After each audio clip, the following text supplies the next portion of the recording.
आप अपने लिए रख लेती तो मैं आपके लिए गोश्त पका लेती, गोश्त ख़रीद लेती और मैं वो गोश्त ले आती और आपके लिए गोश्त पका लेती। यानी घर में रोज़ा है सैयदा आयशा का और घर में कुछ भी नहीं है खाने पकाने के लिए, लेकिन जो हज़रत अमीर माविया रज़ी अल्लाह ताला अन्हो ने तोहफ़तन आपको रकम भेजी है, 1 लाख दिरहम भेजे हैं, तो वो सैयदा ने तकसीम कर दिए, ग़ुरबा मसाकीन में बांट दिए। अब हमारे हाँ ऐसा कभी नहीं हो सकता। हम बिल्कुल दीन इस्लाम ये नहीं मुतालबा करता कि आपके घर में, ये तो तक़वा की आला तरीन मिसाल है और ये उन लोगों की मिसाल है जो दुनिया को कुछ भी नहीं समझते, दुनिया उनके लिए कुछ भी नहीं है। लेकिन जो आम लोग हैं, कभी दीन इस्लाम ये भी आपसे मुतालबा नहीं करता कि आप घर का सारा साजो सामान दे दें लोगों को। अगर किसी ने दे दिया तो ये उसका तवक्कल है अल्लाह पर, और अगर किसी ने दे दिया अल्लाह की रज़ा के लिए तो ये एक अलहदा मसला है। लेकिन जो आपके बच्चों के हुकूक़ हैं, जो आपके अपने हुकूक़ हैं, उसके अलावा कम अज़ कम इंसान को थोड़ा बहुत ख़याल रखना चाहिए कि उसने अपनी ज़िंदगी कैसे गुजारनी है। तो आए मैं आखिरी रवायत आपके सामने बयान कर देता हूँ। अल्लाह के प्यारे नबी अलैहिस्सलातु वस्सलाम की लाडली शहज़ादी सैयदा फ़ातिमतुज़ ज़हरा रज़ी अल्लाह ताला अन्हा, जिनको अल्लाह के प्यारे नबी अलैहिस्सलातु वस्सलाम ने इरशाद फरमाया कि तू जन्नती औरतों की सरदार होगी। कल क़यामत वाले दिन अल्लाह रब्बुल इज़्ज़त तुझे जन्नती औरतों की सरदार बना देगा। हज़रत इमरान अर्ज़ करते हैं, रवायत करते हैं, आप फरमाते हैं कि एक दिन अल्लाह के प्यारे नबी अलैहिस्सलातु वस्सलाम ने मुझे फ़रमाया कि मेरी बेटी बीमार है, मैंने उसकी इयादत करनी है, तीमारदारी करनी है उसकी, तो क्या तू मेरे साथ चलेगा? तो हज़रत इमरान रज़ी अल्लाह ताला अन्हो आपने अर्ज़ किया, क्यों नहीं या रसूलल्लाह सल्लल्लाहु अलैहि वसल्लम, मैं आपके साथ ज़रूर जाऊँगा। रब के प्यारे नबी अलैहिस्सलातु वस्सलाम सैयदा फ़ातिमा रज़ी अल्लाह ताला अन्हा के घर में तशरीफ़ लेके जाते हैं। हज़रत इमरान फरमाते हैं कि अल्लाह के प्यारे नबी ने सैयदा के दरवाज़े पे दस्तक दी और अल्लाह के नबी अलैहिस्सलातु वस्सलाम अंदर तशरीफ़ ले गए। अल्लाह के नबी ने इरशाद फरमाया कि मेरे साथ एक और शख्स भी है, एक मेहमान भी है। रब के प्यारे रसूल अलैहिस्सलातु वस्सलाम घर के अंदर तशरीफ़ ले जाते हैं। ये मैं उस औरत की बात आपको सुना रहा हूँ जिस औरत जो कल क़यामत वाले दिन सैयदा फ़ातिमतुज़ ज़हरा रज़ी अल्लाह ताला अन्हा जब मैदान माशर में उतरेंगी, जब मैदान माशर में आएंगी, तो अल्लाह रब्बुल इज़्ज़त मैदान माशर वालों से फ़रमाएगा कि अपनी निगाह जो है वो नीची कर लें। सारे लोग अपनी निगाह नीची कर लें, इसलिए कि सैयदा फ़ातिमतुज़ ज़हरा आ रही है। ये वो सैयदा है। तो अल्लाह के प्यारे नबी अलैहिस्सलातु वस्सलाम से अर्ज़ करती हैं, या रसूल अल्लाह, शायद मैंने ये पहले भी कहीं रवायत आपके सामने रखी हो। अल्लाह के प्यारे नबी अलैहिस्सलातु वस्सलाम ने फ़रमाया कि मेरे साथ मेहमान है।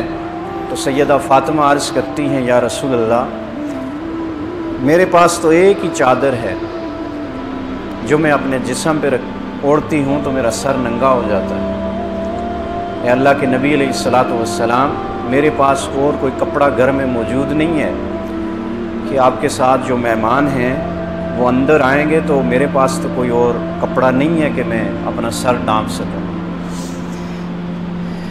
अल्लाह के प्यारे नबी के सामने ये सारी बात हो रही है। वो नबी अलैहिस्सलातु वस्सलाम जो अगर पसंद फरमाते तो अल्लाह रब्बुल इज़्ज़त सारी कायनात के ख़जाने आपके पाँव के सामने रख देता। उस नबी अलैहिस्सलातु वस्सलाम की बेटी अपने बाप से, हुज़ूर अलैहिस्सलातु वस्सलाम से अर्ज़ कर रही हैं, या रसूल अल्लाह, एक चादर है, जिस्म ढांपती हूँ तो सर के लिए नहीं है। रब के रसूल ने अपनी चादर मुबारक सैयदा फ़ातिमा को दी تو سیدہ فاطمہ نے سر ڈانپا تو حضرت عمران فرماتے ہیں کہ میں گھر میں داخل ہوا۔ اب جس گھر میں ایک کپڑا موجود ہے، اب یہاں میں پہلے ایک روایت عرض کر چکا ہوں آپ کے سامنے کہ اللہ کے نبی نے ارشاد فرمایا کہ جس شخص کے پاس ایک لباس ہے، جب اسے وہ دھونا پڑتا ہے تو اس کے پاس دوسرا لباس موجود نہیں ہوتا، تو اللہ کے نبی نے ارشاد فرمایا وہ شخص جنتی ہے، کوئی چیز اسے جنت میں جانے سے نہیں روک پائے گی۔ تو وہی سیدہ فاطمہ تو زہرا رضی اللہ تعالی عنہا، حضرت عمران فرماتے ہیں کہ جب میں اندر داخل ہوا، اللہ کے نبی نے وہ ایک جو چادر مبارک تھی وہ سیدہ کو دی، سیدہ نے اپنا سر ڈانپا، تو میں بھی اندر جاتا ہوں تو اللہ کے نبی نے فرمایا کہ میری بیٹی آپ بیمار ہیں، آپ کی طبیعت کیسی ہے؟ آپ تیمارداری کے لیے گئے تھے۔ سیدہ فاطمہ تو زہرا رضی اللہ تعالی عنہا بیمار تھی، تو حضرت عمران فرماتے ہیں کہ جب حضور علیہ الصلاۃ والسلام نے اپنی شہزادی سے فرمایا کہ تمہاری طبیعت کیسی ہے، تمہاری صحت کیسی ہے، تو آگے سے عرض کرتی ہیں یا رسول اللہ صحت تو میری خراب تھی لیکن 3 دن سے میں نے کچھ کھایا پیا نہیں ہے، میرے گھر میں فاقہ کشی بھی ہے۔ آج آل سنت کو سیدہ فاطمہ کے فضائل تو سنائے جاتے ہیں، لیکن سیدہ فاطمہ کی جو حقیقی زندگی تھی وہ نہیں بتائی جاتی۔ حضرت علی کا جو حقیقی گھر تھا، حضرت علی نے جو فقر و فاقہ کی زندگی گزاری ہے وہ کوئی نہیں بتاتا۔ تو حضرت عمران فرماتے ہیں کہ اللہ کے نبی کی آنکھوں میں آنسو آ جاتے ہیں، آپ اشک بار ہو جاتے ہیں۔ آپ اندازہ لگائیں کہ وہ نبی جو صرف خیال کرے، دل میں صرف خیال کرے، بولے نہ، تو اللہ رب العزت صرف اس کے خیال پہ کعبۃ اللہ تبدیل کر دیتا ہے۔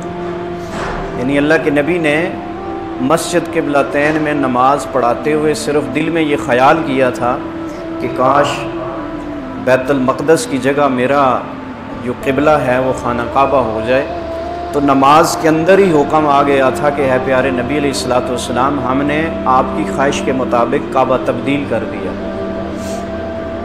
تو وہ نبی علیہ الصلاۃ والسلام جب ان کی آنکھوں میں آنسو آئے، اس امت کے لیے تو مانگتے رہے، روتے رہے، ہمیشہ ہمارے لیے مانگتے رہے، روتے رہے،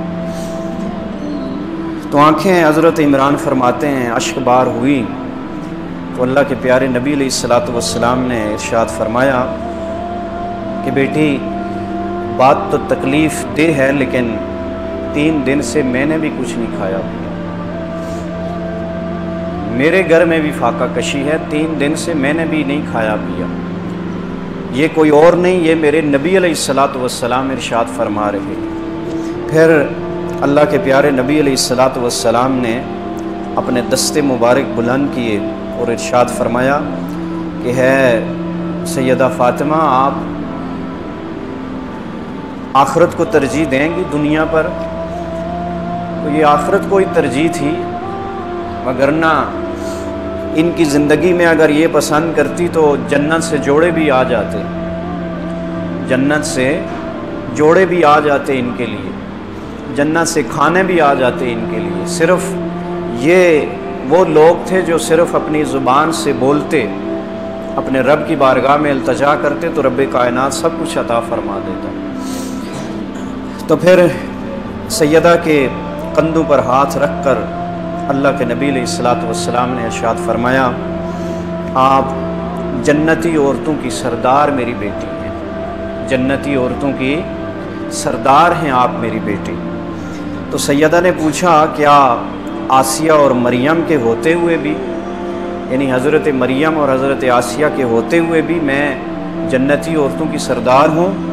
तो अल्लाह के नबी अलैहिस्सलातु वस्सलाम ने इरशाद फरमाया, वो अपने दौर की सरदार हैं, तू अपने दौर की औरतों की सरदार है, तुझे अल्लाह रब्बुल इज़्ज़त कल जन्नत की सरदारी अता फरमाएगा। तो जन्नत की सरदारी ऐसे नहीं मिल गई कि सैयदा के घर में 3-3 दिन की फाका कशी है, सैयदा के पास एक ओढ़नी है, एक कपड़ा है, दूसरा कपड़ा मौजूद नहीं है। तो फिर अल्लाह के नबी ने इरशाद फरमाया, जन्नत में तुम्हें किसी किस्म का कोई भी दुख नहीं होगा, किसी किस्म की तुझे कोई तकलीफ़ नहीं होगी। ये रब के रसूल अपनी बेटी की तरबियत फरमा रहे हैं। आज इल्ला माशा अल्लाह हम ये वाक़यात पढ़ लेते हैं, हम अली अली के नारे लगा लेते हैं, हम सैयदा के नाम की कॉन्फ्रेंसेस करवा लेते हैं, हम आले सुन्नत को बांट सकते हैं, हम शिया सुन्नी वाबी पता नहीं क्या क्या तकसीम हो जाती है, ये अली को मानने वाला, ये नहीं मानने वाला, ये हक चार यार है, ये हक सब यार है। कभी किसी ने सैयदा की असल जो सीरत है उसको अपनाने की भी बात की है, इसलिए कि अगर वो बात करेगा तो वो सबसे पहले अपने ऊपर भी तो ये चीज़ लाएगा, वगरना कहाँ बात होगी। तो ये सब पैसे कमाने की बातें हैं, ये सब लोगों की रोज़ी रोटी का मसला है। वगरना अगर किसी की सैयदा फ़ातिमा से मोहब्बत होती तो जब हज़रत उवैस करनी को सिर्फ इतना पता चला था तो उन्होंने तो अपने सारे दांत ही निकाल लिए थे। तो मोहब्बत तो ऐसी होती है। तो अल्लाह के नबी ने इरशाद फरमाया, अपने खामंद के साथ खुश रहो, यानी हज़रत अली के साथ खुश रहो, मैंने